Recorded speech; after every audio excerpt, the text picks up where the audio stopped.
केज तहसील कार्यालयामध्ये माननीय तहसीलदार साहेबांच्या अध्यक्षतेखाली केज येथे होणाऱ्या चक्काजाम आंदोलनाच्या पूर्वी तिन्ही साखर कारखानदारांचे अधिकृत शेतकी अधिकारी, गंगामाऊली शुगर, एडेश्वरी शुगर आणि अंबाजोगाई सहकारी साखर कारखान्यांचे प्रतिनिधी यांच्यात आणि तालुका महसूल प्रशासन आणि साखर सहसंचालक कार्यालयाचे प्रतिनिधी यांच्यात ऊस दरासंदर्भात चर्चा झाली।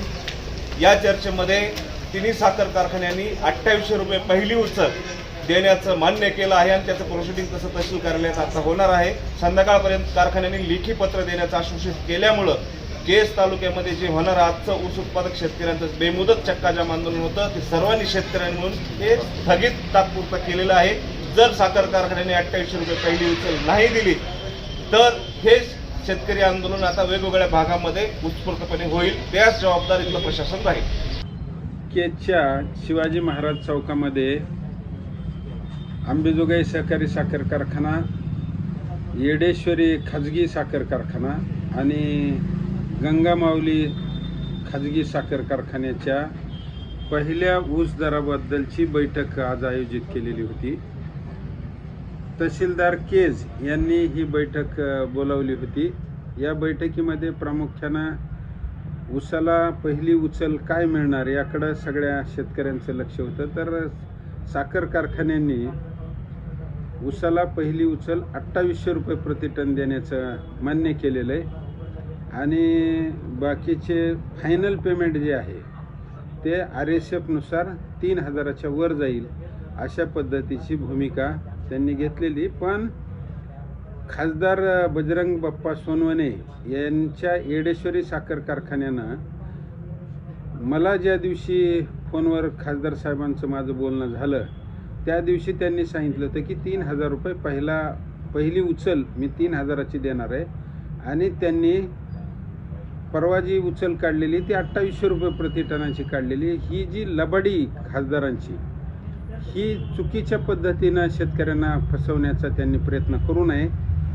जसं केजच्या माजलगाव भागामध्ये प्रकाश सोळंके 2443 पेक्षा जास्त देणं जमणार नाही अशी भाषा वापरत होते, त्यांना जवळजवळ 2800 रुपये त्यांनाही आज द्यावे लागलेले आहेत। म्हणजे 350 रुपयाची ही जी वाढ झालेली ती ऊस आंदोलनामध्ये एकत्रित झाले। युवा शेतकरी संघर्ष समितीच्या माध्यमातून जे तरुण शेतकरी एकत्र आले त्यांनी जो आंदोलन पुकारलं, त्यांनी प्रत्येक कार्यक्रमाच्या आंदोलनाच्या वेळी शेतकरी संघटना असतील, किसान सभा असेल, प्रहार शेतकरी संघटना असेल, अशा वेगवेगळ्या शेतकरी संघटनांना, स्वाभिमानी शेतकरी संघटना, आणखी वेगवेगळ्या ज्या शेतकरी संघटना आहेत त्या सर्वांना त्यांनी बोलवलं, त्यांचा सहभाग त्याच्यामध्ये करून घेतला आणि शेवटी 400 रुपयाची जवळजवळ वाढ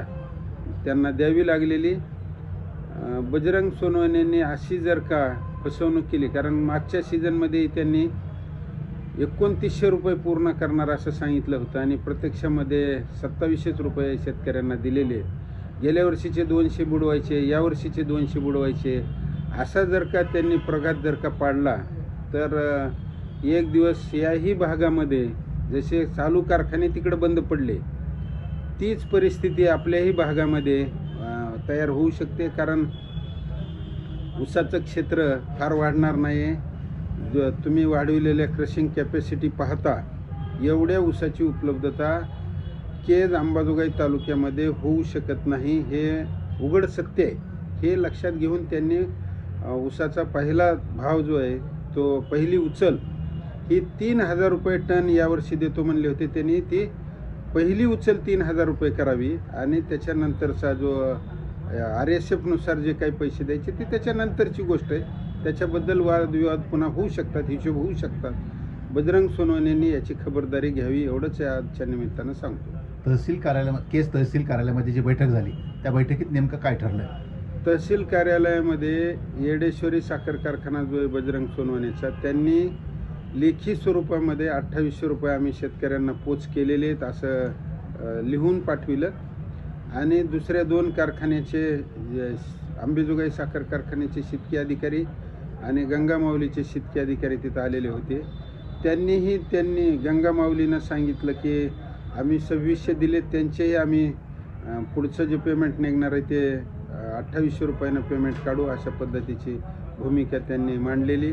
आणि अंबेजोगाई साखर कारखान्याच्या शेतकी अधिकाऱ्यांनी सांगितलं की अजून त्यांचं संचालक मंडळ पण यापेक्षा काही कमी देणार नाही, अशा पद्धतीची भूमिका आज तिथं मांडण्यात आलेली.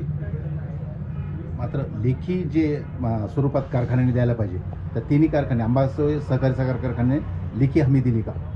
लेखी हमी त्यांनी दिलेली नाही. तर अंबेजोगाई साखर कारखान्यांनाही तोंडीच सांगितलेलं आहे आणि त्यांनी तर पेमेंटच दिलेलं आहे. गंगा माऊलीनं 2600 रुपये पहिलं पेमेंट अदा केलेलं आहे आणि 14 दिवसामध्ये पेमेंट करणारा बीड जिल्ह्यातला पहिला साखर कारखाना आहे की गंगा माऊली हा पहिला साखर कारखाना आहे. त्यांनी 14 दिवसात FRPचा कायदा पाळलेला आहे. येडेश्वरी साखर कारखाना खासदाराचा साखर कारखाना असताना सुद्धा त्यांनी 14 दिवसामध्ये पहिली उचल देण्याचा कायदा पाळलेला नाही.